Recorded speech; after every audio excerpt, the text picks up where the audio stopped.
جی supreme court ने वजीर आजम मियां नवाज शरीफ की नाअहली के लिए दायर दरख्वास्त पर वजीर आजम और दीगर मुतल्लिका अफराद को नोटिस जारी कर दिए हैं। अदालत ने तहरीक इंसाफ का इस्लामाबाद में धरना रोकने और पनामा लीक्स की तहकीकात के लिए कमीशन कायम करने का इख्तियार पार्लियामेंट को देने से मुतालिक दरख्वास्तें मुस्तरद कर दी हैं।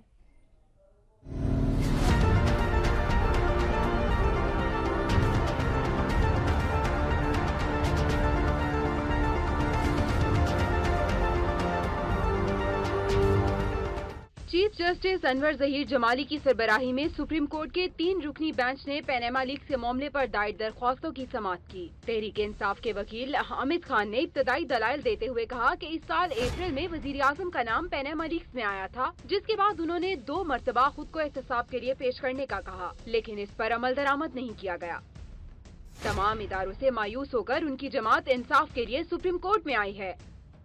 इस मौके पर बैरिस्टर जफरुल्लाह का कहना था कि जुडिशल कमीशन की इजाजत न दी जाए, पार्लियामेंट मौजूद है, ये लोग वहां जाएं। जबकि तारिक हसन एडवोकेट ने अपने दलाइल में कहा कि पूरा शहर रो रहा है कि इस्लामाबाद बंद न किया जाए।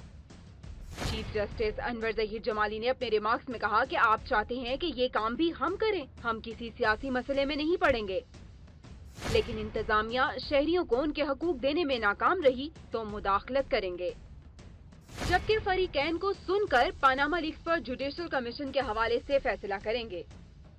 सुप्रीम कोर्ट ने वजीर आजम नवाज शरीफ, मरियम नवाज, हसन नवाज, हुसैन नवाज, एहसाक डार, कैप्टन सफदर, अटॉर्नी जनरल, नैब, FIA और दीगर फरीकैन को नोटिस जारी करते हुए समाअत 2 हफ्तों के लिए मुलतवी कर दी।